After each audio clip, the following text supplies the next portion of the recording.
Welcome everybody to the Untitled Gaming Studio Community Podcast. Hey, I am so very excited to have you all here today because we have a fantastic and very interesting topic and some unique guests today. Yes, we do. I am your... Yes, very exciting. I am your host, a spiral staircase, a Minecraft veteran, and a huge fan of hummus. It's me, the king of extra steps. So you're the host. No, you are a host. I'm the host. I am a host. Yes. Joining me, as always, is the man with the voice of gold, a heart of gold, and maybe a couple gold teeth. We'll see. It's the host. Good soup. Good soup. I told you I'm going to bring it in the podcast. I knew you were. Good soup indeed. Yes, today is going to be full of good soup. So thank you guys for joining us live. It's very exciting. It has been quite a busy week on my end. Host, what about you? What you been up to? Well, my week has been busy too, with a few unlikable incidences here and there, but finally we've made it. So I'm glad that we have. Me too, my man, yeah. And hey, that's part of life. Things happen, things come up, but we work through them, and we come out stronger, eh? Yes, stronger. Excellent, my man. Well, it's good to have you here. It's good to have everybody here live. Just want to go over a few UGS specific things before we jump into everything today. Our project manager, Didicus, wanted to let everybody know that we are in the initial stages of production for Project Ominous. Golf claps. That's also good soup. Yes, very good soup. However, he is also in need of a couple of 3D modelers. So if you or a friend is interested in that line of work, go ahead and head to the HR section of the Discord server and submit an application. We'd love to have you. 3D modelers, where are you? We need you. We need your help. So please... do your thing. Be good. A call for all the modelers. Be great. Yes. Some other exciting news. Our writing team head of writing, Angel, just announced a collaborative project between the writing team and the voice acting team. Yes. Very exciting news. So more information will be released very soon, so look out for that from Angel. But I myself, as a voice actor, am very, very excited to get into that. I'm excited to see what the deal is. I can tell you it's very exciting, because I am also a voice actor, and I know a bit more than you do. Oh. When I say you, I mean everybody. Indeed. It's exciting. The host has all the insider information. I'm not going to spell, though. That's okay. We'll find out soon enough. Not to worry. We'll find out. Righty then. So that's, pretty much everything we needed to cover for UGS. Now we can get into the fun stuff. Guys, we have some unique guests here with us today. Our topic of discussion actually kind of leads into that last little announcement about the collaborative project between the writing team and the voice actors, right? Our topic today, we're talking about the importance of story and writing in video games. Oh, right? Yes. I think there are plenty of games out there with phenomenal stories, memorable stories out there. So we wanted to bring some folks in from the writing team to sort of discuss some of that. So without further ado, I would like to welcome Moonshadow. Hello. Happy to be here. Hello. We have Neku from the character team. Hello. And finally, we have Salem from the writing team and operations. Hello, everybody. Guys, it's so great to have you here. I'm so excited to get into this discussion here. I'm excited to work with you guys personally as well on Project Ominous, if that's coming up, and some other collaborative projects as well. What do you guys think about the collaborative project that Angel announced recently? Have you guys heard anything? Salem, perhaps? I've been kind of left in the dark a bit. All I know is I'm gonna hopefully be writing some scripts and have some people be able to speak them out. I will find you, and I'm not going to say the rest, but you know the rest. All right, yeah. So, collaborative projects are always a great way to get to know the other folks from other communities. It's going to be great to interact with all the writing team. I don't see many of you guys in the voice chats. It's mostly voice actors that I see in the voice chats, but it's going to be good to see everybody working together as a team. Yeah. Absolutely. All right. I'm honestly excited to see what we can do. When you bring great minds together, you can do great things. And when you have two communities colliding and, having the things that we're going to do, I think the outcome of what we're going to do is going to be something of a good soup. Yeah, absolutely. I'd say personally, as a writer, it's really fantastic to actually hear your work, said by one of those voice actors and really bring it to life. Mm-hmm. And trust me, from the voice actor side, it's so much fun to get a good script and really, really dig into it and bring it to life for you. So, good on both sides. All right. So, I have 3 guests today. For the people who are listening in who don't know who you are, state your deal. We can start with Moonshadow. State your deal. Who are you? What do you do? Hello, I'm Moonshadow. I work as a story team lead for UGS, and I'm a writer. I'm a game writer, and I saw this server on TikTok, and I was just really excited to try a new medium of writing. I've tried a lot of different mediums of like books, and I've done scripts before for TVs and movies in college, learning about those. So I'm excited to be here and talk about writing. Very cool. Very cool. How long have you personally been, in the creative writing field? I started when I was like early middle school, so 6th grade. My teacher kind of got me into it. I really loved my teacher, and he introduced me to books, and then I learned that you can write those books, and so that's where it all started. Very cool. I love the stories that start with that one memorable teacher that you can always remember and point back to. I think you for point everyone, at him and be like, it's your fault. For everyone, there is that one person, that changes your life from becoming, from being yourself to being something else. That one person that has the passion to share. It's always great to hear stories like that, because most of the greatest artists that are out there have started with a simple change, and that simple change is one person who influenced a choice, and that choice has made you who you are or who they are now. Definitely. I feel like that person, that's like, I can't imagine a world where I'm not writing anymore. Like, I'm very happy that like that person showed me writing, because I don't know where I'd be without it. Well, if you see them again soon, be sure to thank them for us. That's excellent. Mm-hmm. All right, moving right along. Next up, we have Neku, the character team lead. State your deal. Hello. I am Neku, as you probably heard. I write and flesh out characters for just about anything on the server. My skill is probably everywhere since I've been writing novels for a while. About 8 years exactly. My friend got me into it, and we've been kind of on a co-team ever since.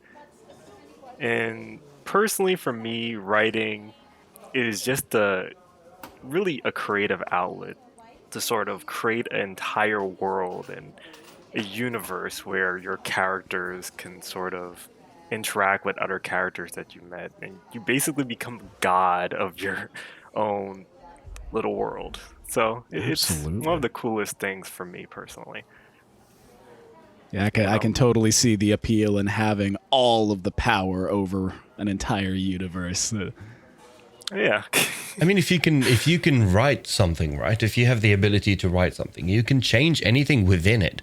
So it technically makes you the creator of the story, which is the definite definition. You're the creator of the story. And that power with a single pen and a piece of paper, or I don't know, electronically now, but it all started with a single pen and a piece of paper, empty. And now you lay out these lines that you can just imagine in your head as you're writing. And I can tell this by writers because I believe that every single one of us, writer or not, you've wrote a story once in your lifetime, and you cannot deny it. Oh, absolutely. Everybody lives their story. They write a story. It's just a part of life. Absolutely. All right. Awesome. Awesome. Thank you for the introduction. Last but certainly not least, Salem, state your deal. Right, so in the server, I have been part of the script writing department. I have more held certain tasks to help people understand how to format a script correctly, because it's a lot different than actually writing a book. I've been writing for, I think, going on 3 years now, and I'm now starting to go to college for it as well. That's excellent. Excellent. You said you're going to college for it. That's going to be your major is writing? Yeah, it's going to be in creative writing. I'm hoping because of the college I chose, I'd be able to sneak my way into certain fields and maybe become like a teacher and teach other people how to write movies and scripts. Ah, so then you would be somebody's inspiration. Yes, I Work plan. hard, work smart, so you can be. Indeed. Well, that's excellent. Fantastic. Well, guys, thank you so much for the quick introductions. For the people who don't know you just yet, can kind of get to know you now. Awesome. So we have 3 very qualified writers here today to talk about stories in video games. Now, we're all here for a common purpose, of course, is to create video games. And for the longest time, I was convinced myself that, you had to have a enthralling, cohesive story to put out video games.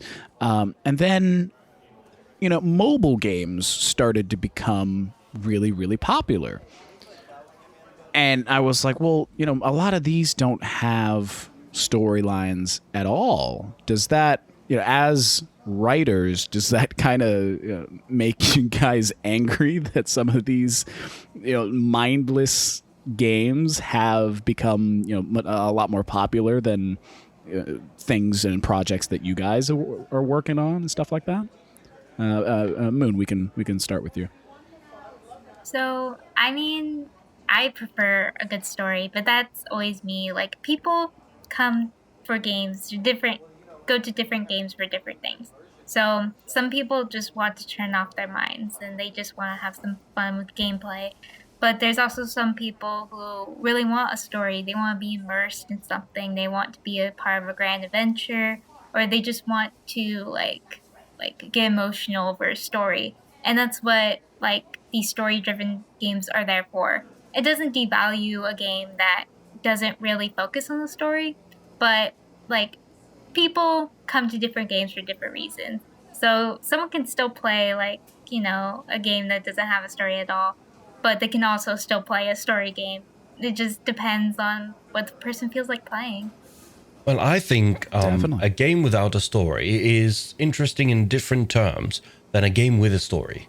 You see, a game with a story has that extra, how do I say this? Extra flavor to the game. Definitely. Yeah. Yeah. Flavor is a way to put it's it, like a for sure. different type of game, you know? Like, as much as people go for like gameplay, like story can be gameplay as well for some people. Like, whenever they play the game, they play it for the story.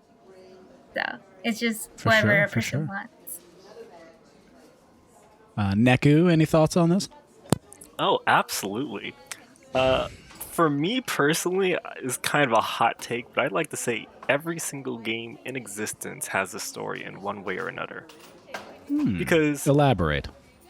all right, say for example, one of the oldest games known is Adventure, where you're literally a little yellow block and you're moving side to side on a black screen. Some would say Okay. that's barely even a game.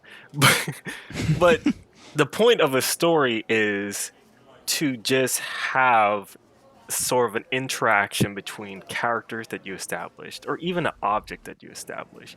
As long as it's something is going from point A to point B, that in itself is a story. So even if somebody might say Flappy Bird isn't a story because you're just a bird flapping, in the wind, that's still a bird. That's still a character that was created for a sole purpose of flapping through buildings. That's a story.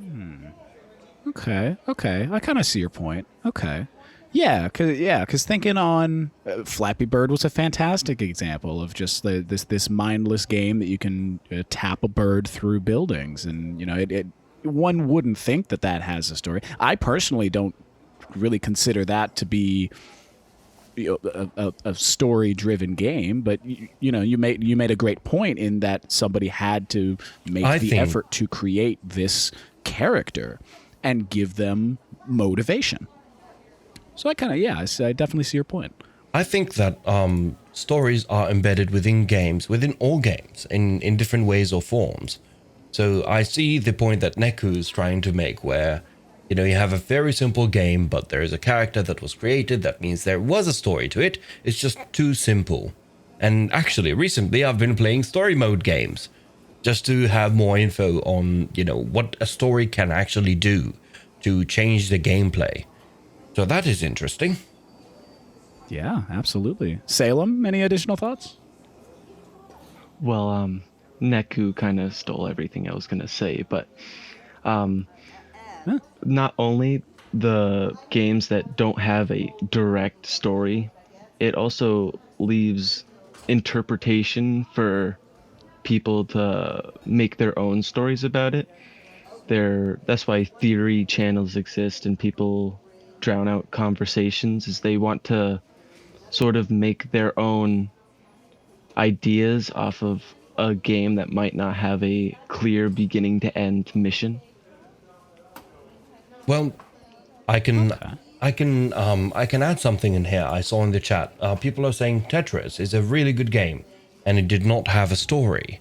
I can tell you that games like Tetris, games like Super Mario, these games were in the golden age of mechanical games that has mechanics to them. Because previously to that, you could find games, they're just not mechanical. You just have pictures and you click on pictures and that's it.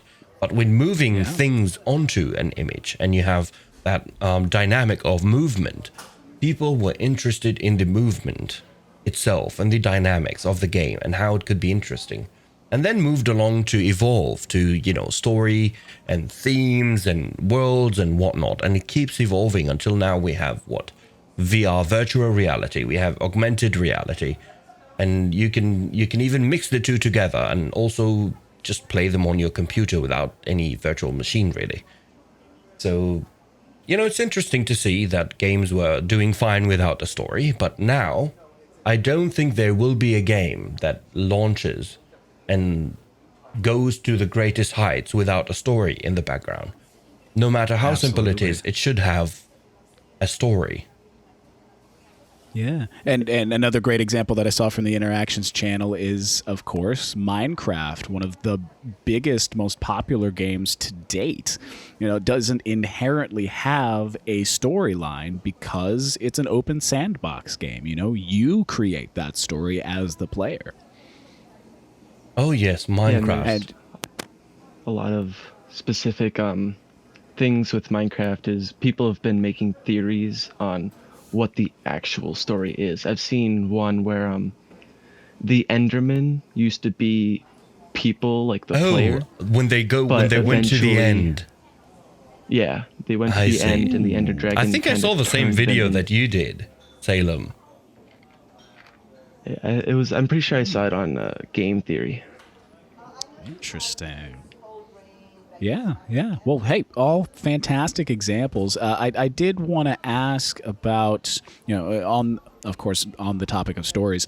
What do you guys as writers think is like a defining difference between writing a good story for a video game as opposed to like a book, for example? And Salem, we can start with you. What would you define as the differences?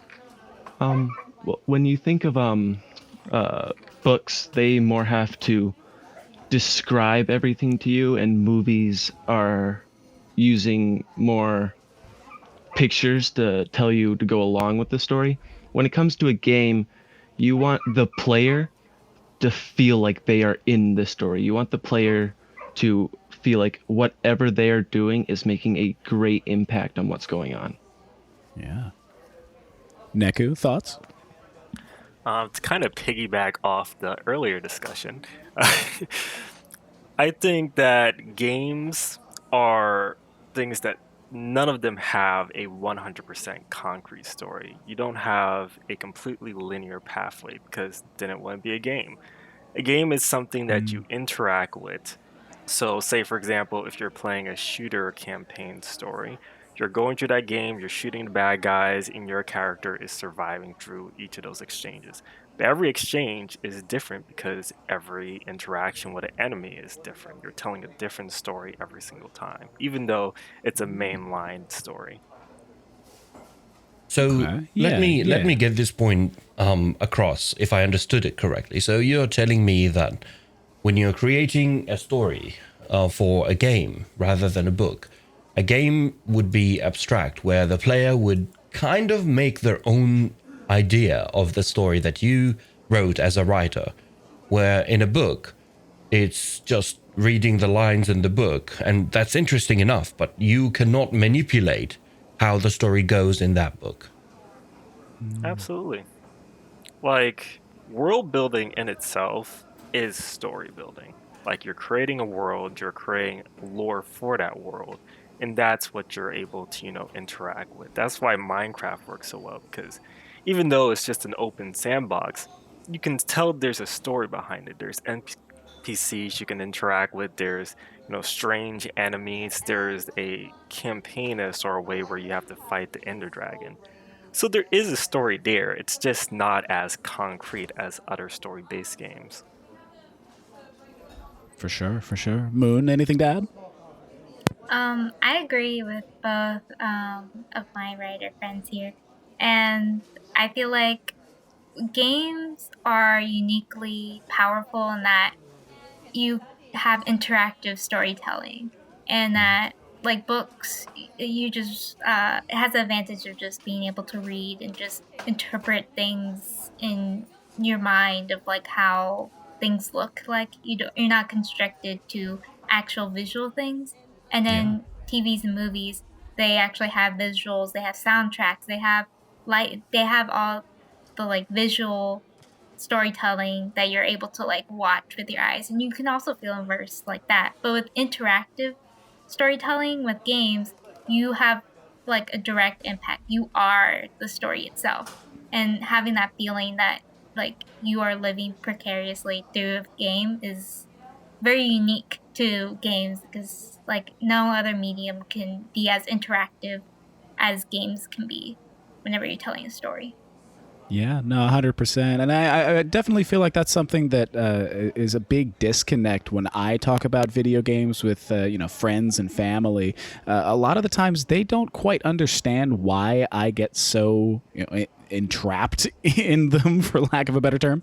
For example, I've been playing a video game called Destiny for the last 7 years that it's been out, and my parents are always like, "Well, why are you always playing video games?" And I'm just like, "Well, it's the same reason that people binge watch television shows. They just get so wrapped up into it."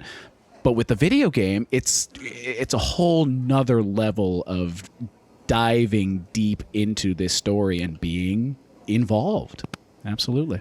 Well, I think stories are written in different ways and forms, right? You write a story about an interesting topic that you had in mind, a creation basically of characters and themes and whatnot.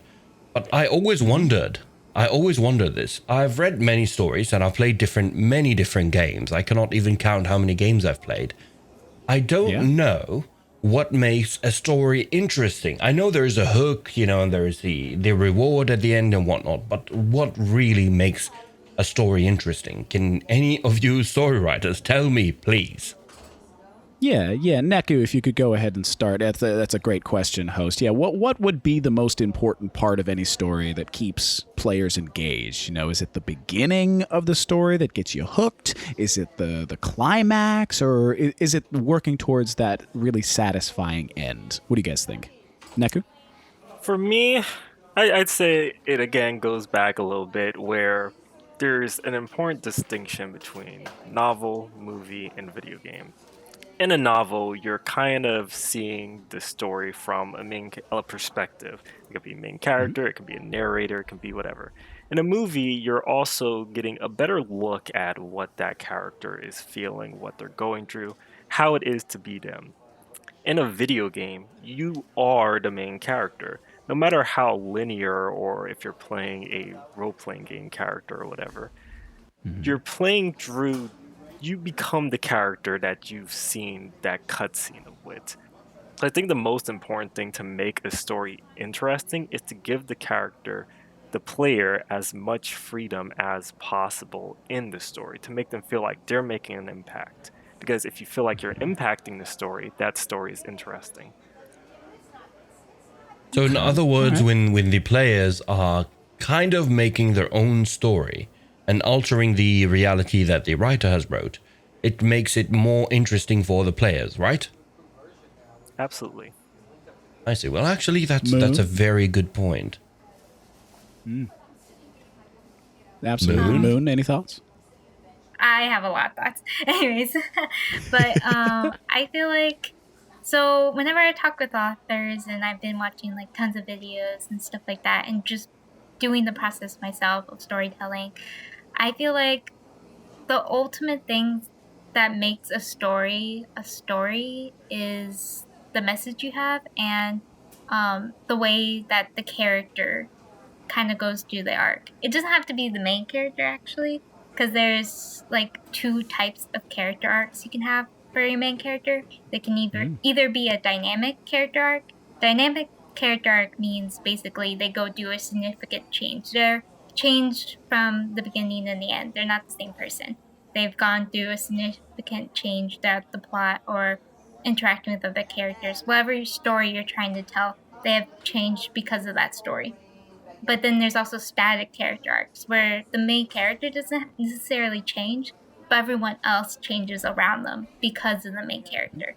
And I feel like storytelling kind of does both, but like if you are the main character, you yourself are changing all these characters around you that you're interacting with and all that.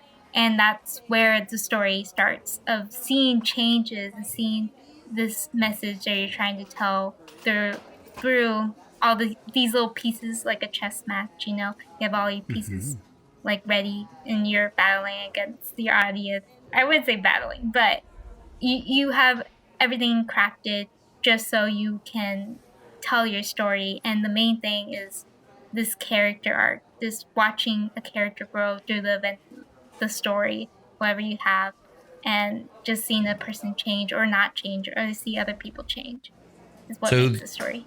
The progression of the character is one key factor for adding interest to the story and a little bit of more sparkles here and there. Yeah. I would argue it's like ultimately a story. That is the heart of every story, is seeing things change, is seeing a character change. Well, I saw some characters in some video games that changed throughout the series of the video games. For example, Uncharted, The Last of Us, these are very well written story games. But I also saw games with the stories where the characters did not change. They were the same all along, but the story was yet to be interesting.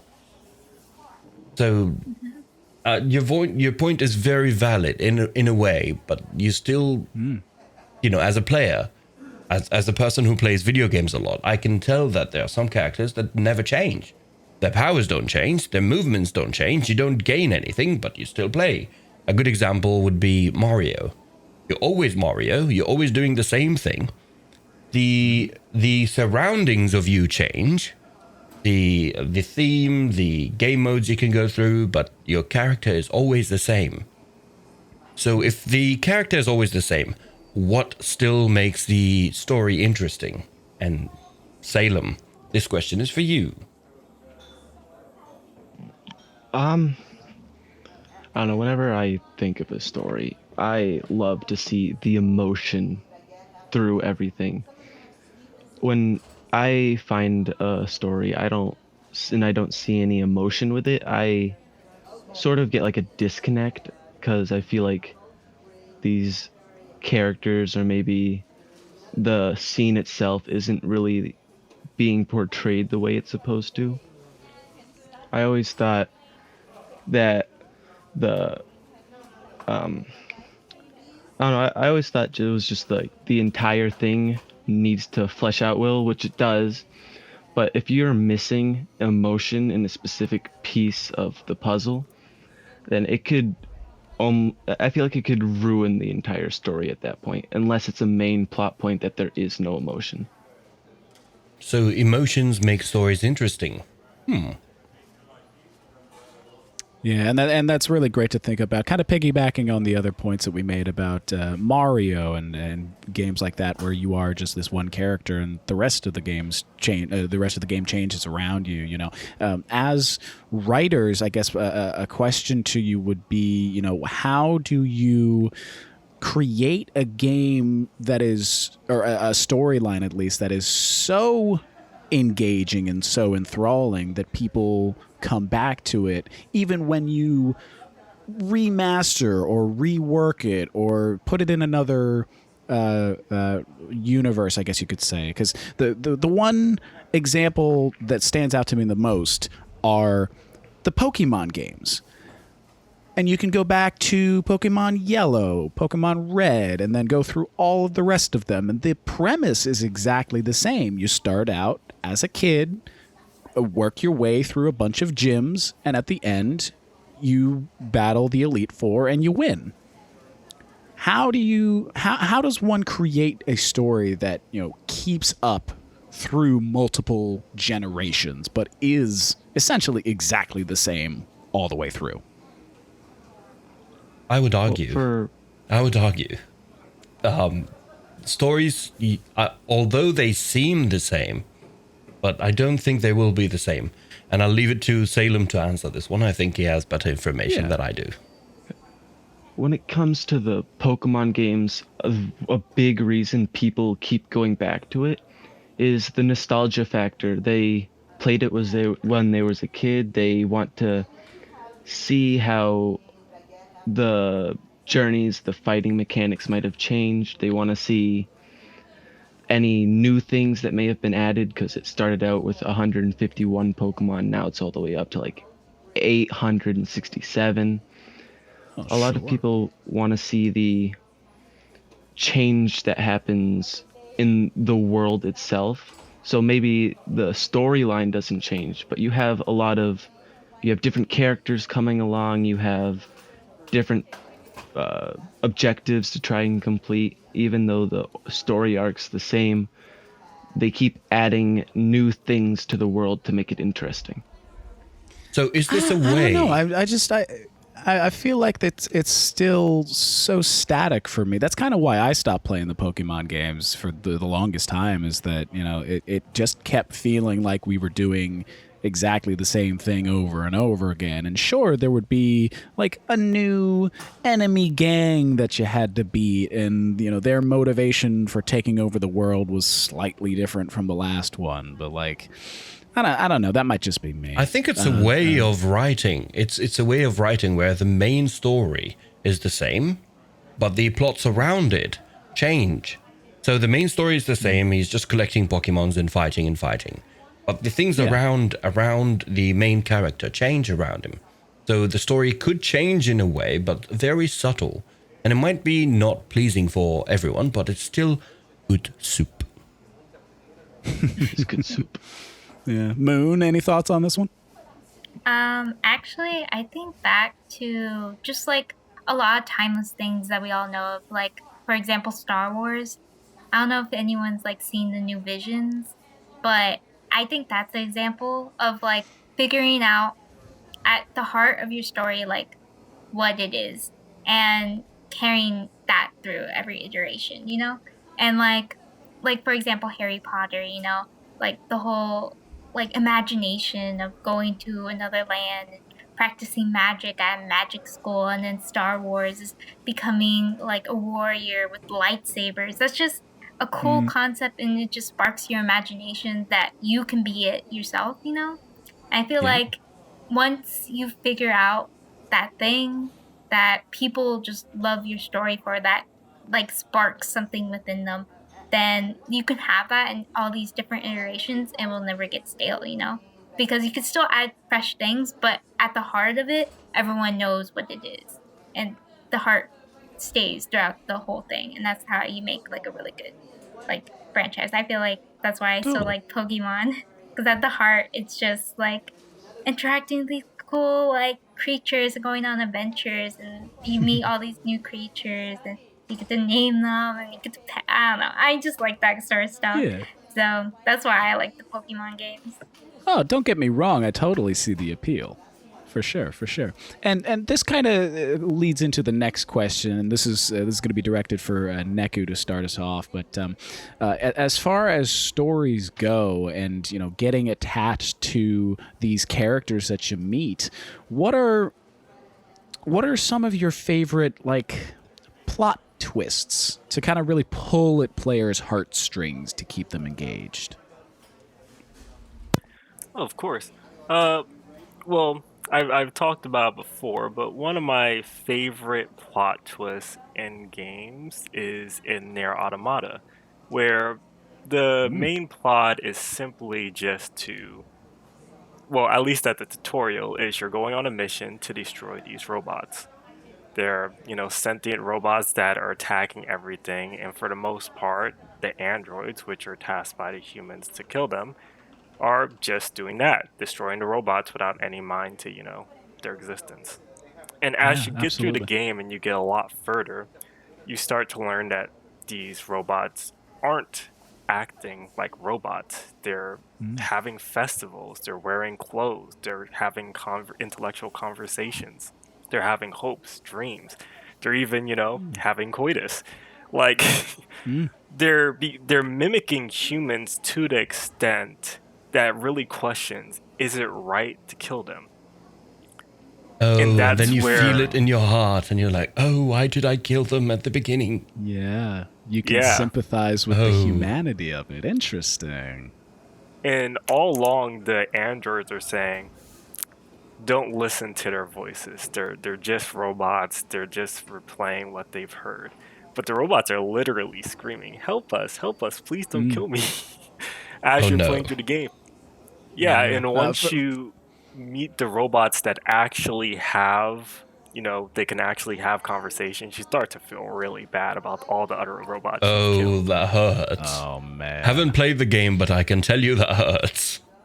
Yeah. For those who are a little lost in the conversation, Near Automata, I put it in the chat so you can check it out. It's a game from 2017. It's a single player developed by Platinum Games. You know, when it comes to a plot, right? So you can write plots that change, and you can write a static plot that doesn't change.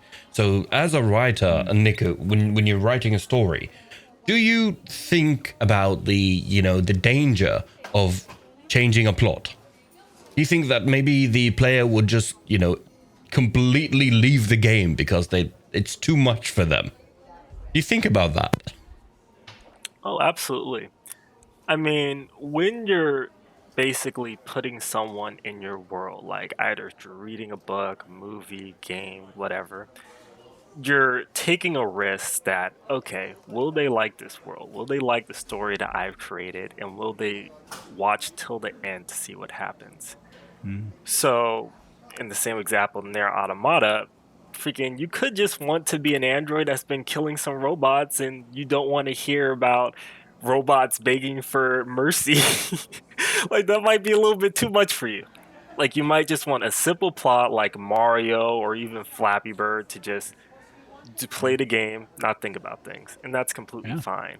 I feel when you do want to change the world and have that person go along with that new world, it just comes down to really good writing and foreshadowing.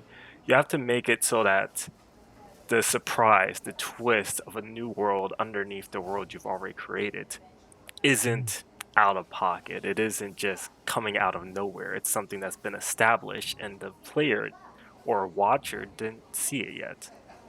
Honestly, if I played that game and this happened to me in game, that would be the end of that game in my gaming series. I would just stop. I would spend 2 days, sitting there just by the window, watching the rain outside and just going, no, I didn't kill humans. I did not. I did not know. I didn't. It really makes you question your own humanity there. Ooh. Yeah, I think it's done Goodness. well because it's a slow roll. First, you're just killing mindless robots. Then you're killing robots that can actually have like little voice messages. Then you're killing robots that, are wearing costumes and they're just automatically going through the same process over So and you're over kind of lured in. You're lured into that murder. You don't just go kill robots immediately. You kill them and then you get lured into robots that can do a little more humane things and then a little more and then eventually they're full on humans and you have to still kill them and slaughter them. They do turn into full on humans. Oh, that hurts. Wow. That hurts. Mm-mm. But essentially, you're thinking, okay, these are just robots. You have all the information to make the distinction between robots and human, but that distinction becomes very small very quickly. That's why I think it's a good plot twist. Wow. What about our other writers here? Maybe Moon could enlighten us with another writer's plot twist, another tricks of the trade. Honestly, when it comes to plot twists, I think they have to, like Neku kind of already said about foreshadowing, it has to be very plausible to do a sort of twist like that, and it also needs to add to your story, not do it for a shock factor or whatever. It's more of trying to get your message across in an interesting way, which is what we're talking about in Nier Automata. That story would not have as potent of a message of what makes a thing human, what makes us human, without having that sort of plot progression of realizing that. And that makes it unique. That's what helps it with its message. That's the whole point of the game, is to analyze that for yourself, what makes us human. And I think kind of Undertale, I wouldn't say it's a plot twist, but it does have it takes conventions of video games and it twists it on its head and the way it's executed, and I think that's why it tells a potent story, because it purposely sets up this plot to get you attached, and then it also, you have that attachment when you're doing a different route and you're more being a villain in the story, even though you were a good person in another story. It takes figuring out what you want to say with this story, and then whatever plot twist or plot in general that you have structured, you need to execute what is the best way to get your message across with the pieces that you have. Yeah, absolutely. And one of my favorites to kind of throw out there, plot twist wise, is killing off a character that you've built up so much backstory with, and you spent a lot of time with, and then suddenly something in the story gives them their grand exit. And you wouldn't have thought that, the author would touch this character. You thought that you would make it to the end of the game with this character, and then suddenly, they're gone. And it's that emotional aspect of pulling at players' heartstrings that really makes a good story, for me at least. I think back on television shows. Game of Thrones was a great example of getting you to really, really care about their characters, and then bam, they're gone. I think it's also, it comes to personality. So, for example, a person playing video games is, well, people don't play the video games the same, right? So there are people who play video games without even immersing into the game. They're playing for the dynamics and movements and all that into the game, but they're not playing for the story. Well, you have people like me who really indulge and dive deep into the story and get so attached to things. And then when these things happen, I just have, sadness in my brain while I'm playing the game. Why? But why? Absolutely. No, I get you. And this next question I kind of want to direct at Salem, since you're in school for this creative writing. What are some tips and tricks that you can impart on aspiring creative writers that can use, in this specific example, a character's death to their advantage to progress the plot? All right, so when I think of killing off a character, there's this one game I think of where it did it really well, and it was such a big twist. You look at the Walking Dead Telltale series. They kill off the main character you've been playing as for the entirety of 3 hours you've been playing. And it hit so hard because they did it so well that you almost didn't want to play the second game, because you'd be moving on from that character that you've played on so well.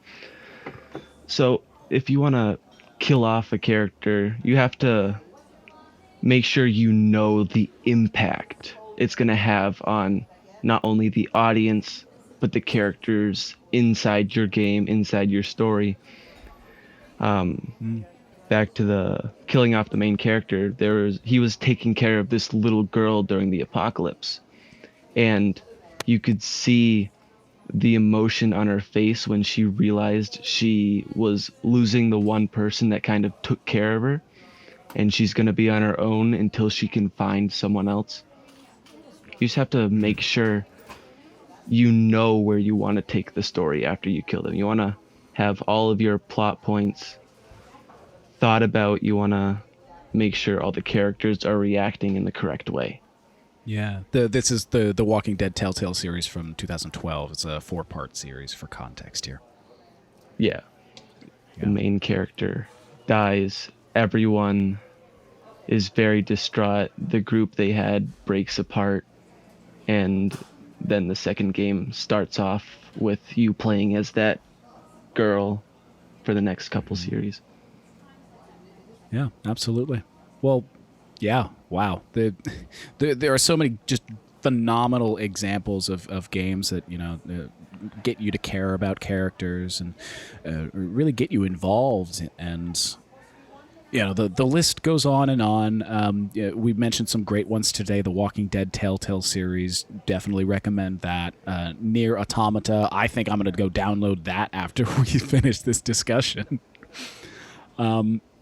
Moon, did you have like a favorite story-driven video game that you wanted to at least mention? I do.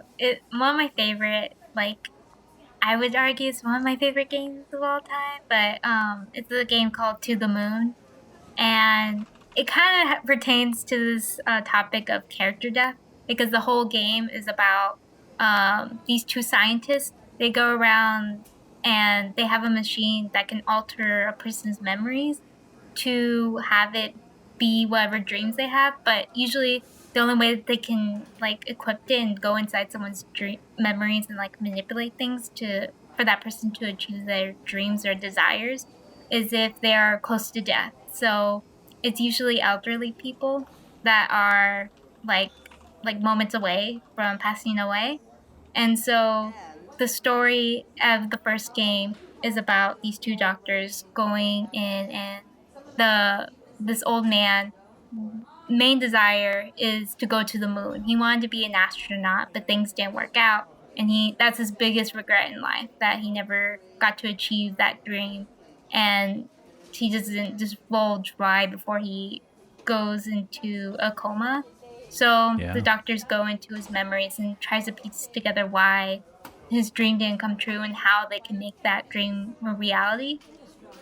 And it's like changing their memories before they die, so they would never know what their real memories were. So in their mind, they got to achieve whatever they wanted to do. They don't live with any regrets before they pass away.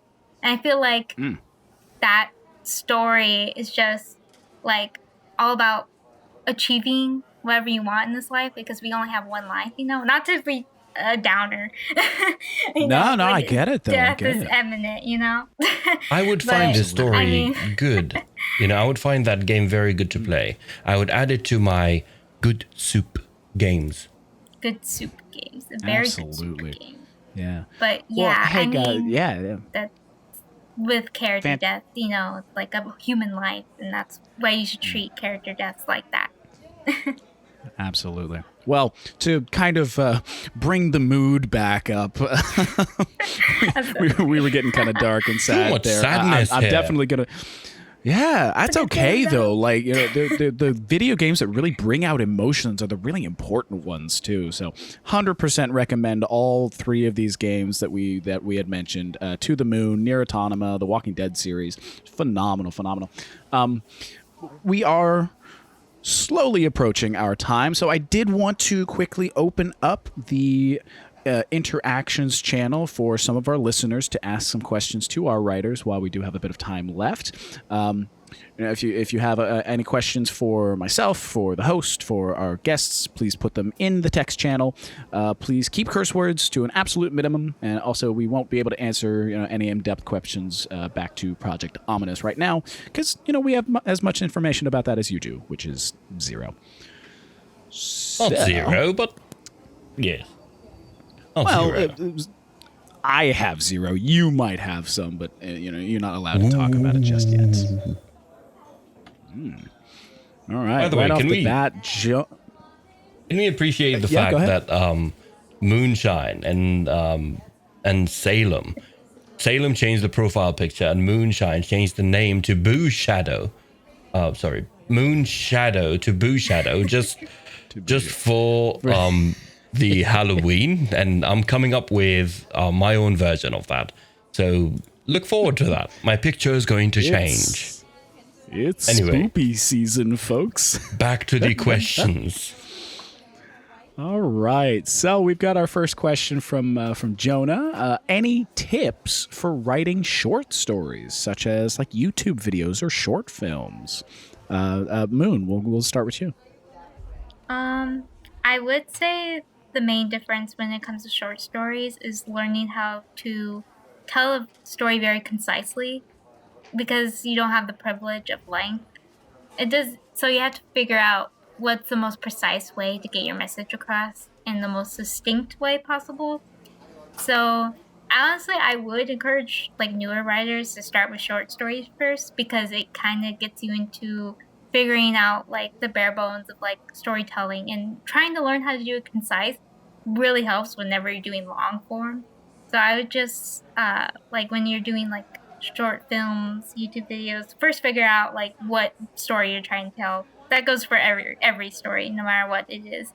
But with short stories, it's more of how succinctly, trying to pinpoint what's the best way to tell this story as quick as possible and as succinctly as possible. Neku, any thoughts? Yes, I agree with pretty much everything Moon has said. My best advice for short stories or YouTube videos or short films, the best thing you want to do is consider exactly what the story is you want to tell.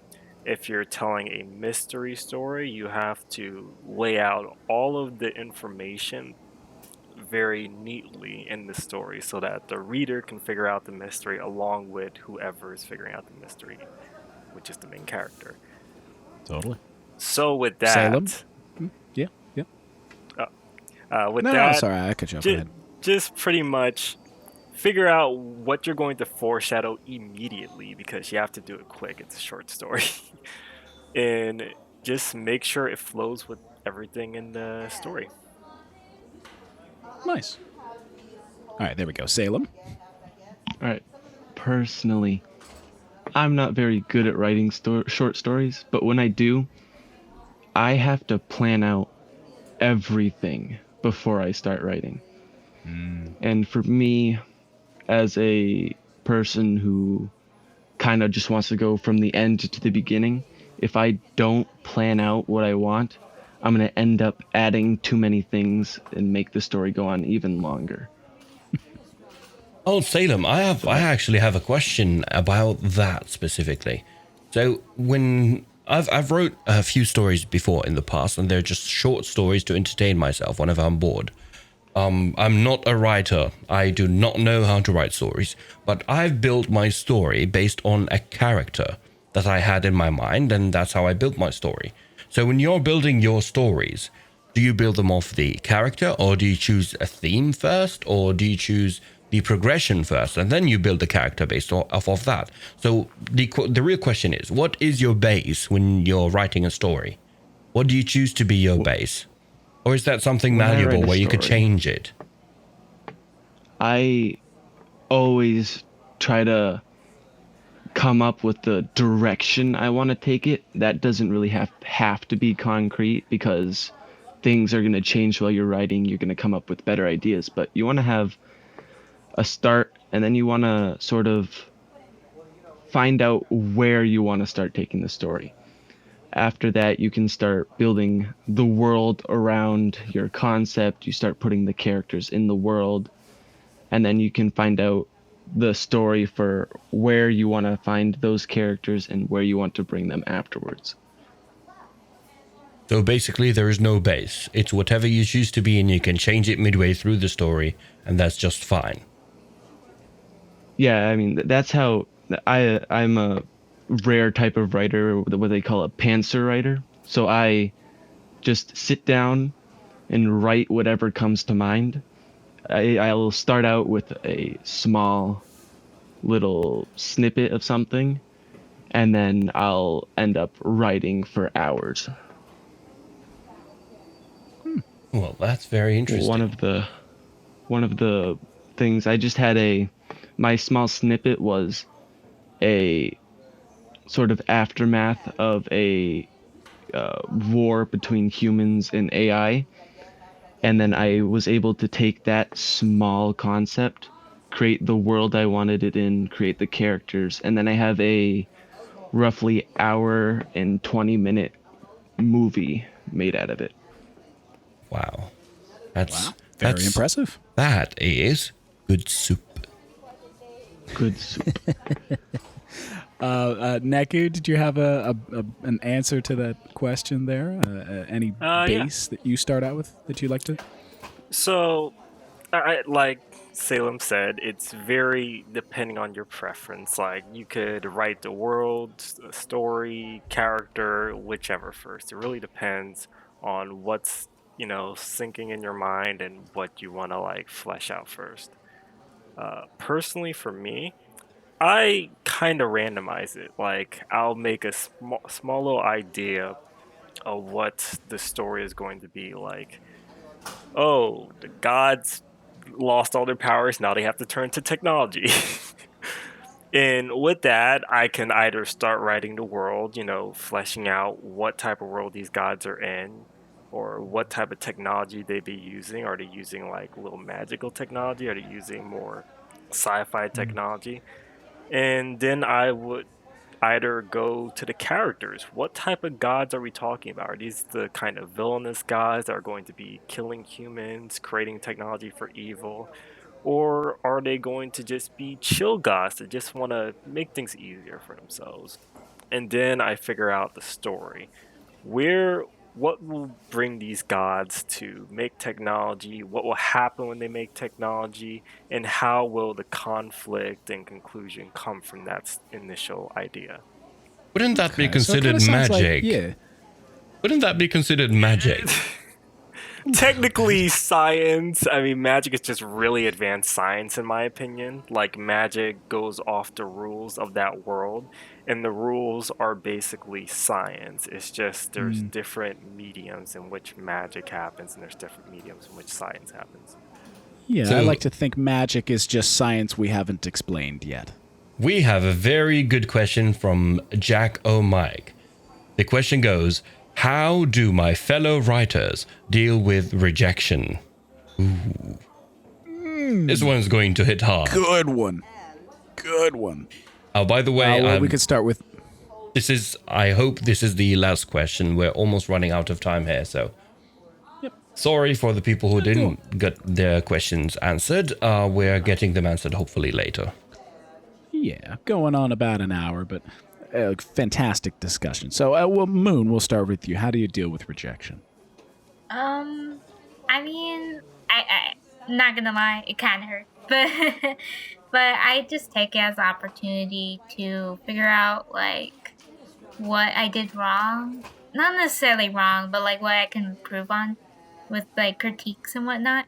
And like I've dealt with like I've submitted stuff to competitions and I get honorable mentions, but I don't really get first. And I mean I'm fine with that, but I just always want to improve and figure out like what worked and what didn't work, and just build upon what I just keep on trying. Just keep on writing. Like that's the moral of the story with the new writers. Become a good writer. Just keep on writing. Just keep on writing. Just do it. Just keep on doing it. Yeah, practice makes perfect for sure. Mm-hmm. Yeah. Would any of the other guys want to weigh in on this? Oh yeah, absolutely. I'll say with a simple, just little thing. There's no such thing as perfection, and it's a really great thing that there is no such thing as perfection, because perfection is the end. Once you reach perfection, there's nowhere to go. There's no creativity.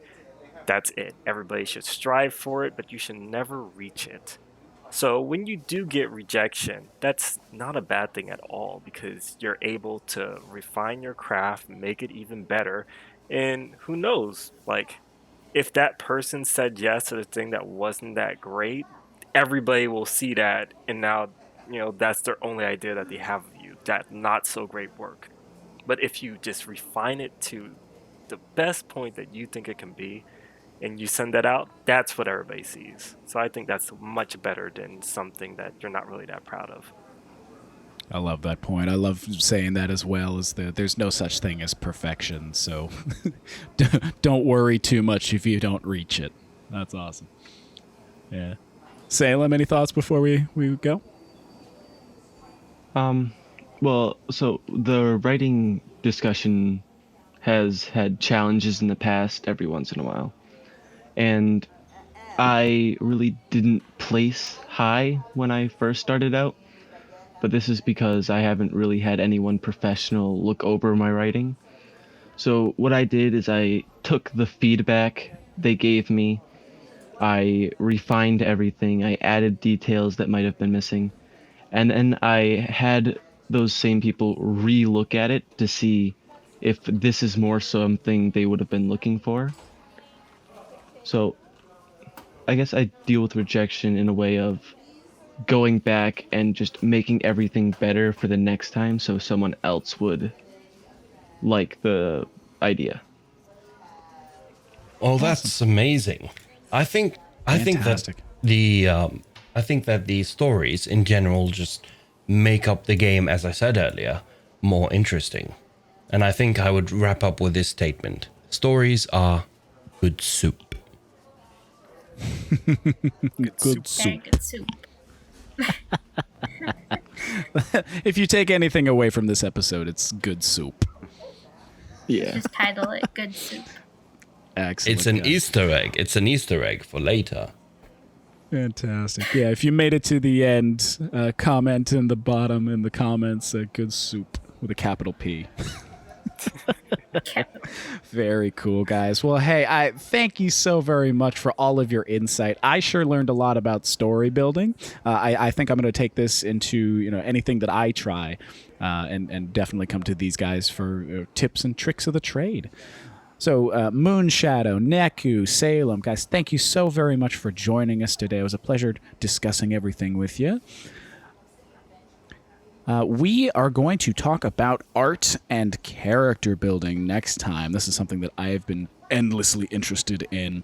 So, guys, we will see you next time on the episode 7 of the UGS Community Podcast. Thank you so much for listening to us today. I had a bunch of fun. Thank you to the host for supporting the community and the pod squad. As always. Hats off to you, sir. As always. Hats off. Hats off to you, Shout too. out to Banacor for the edits. Appreciate you. And for everybody listening, remember, opportunity is out there. Go find yours. We'll see you next time.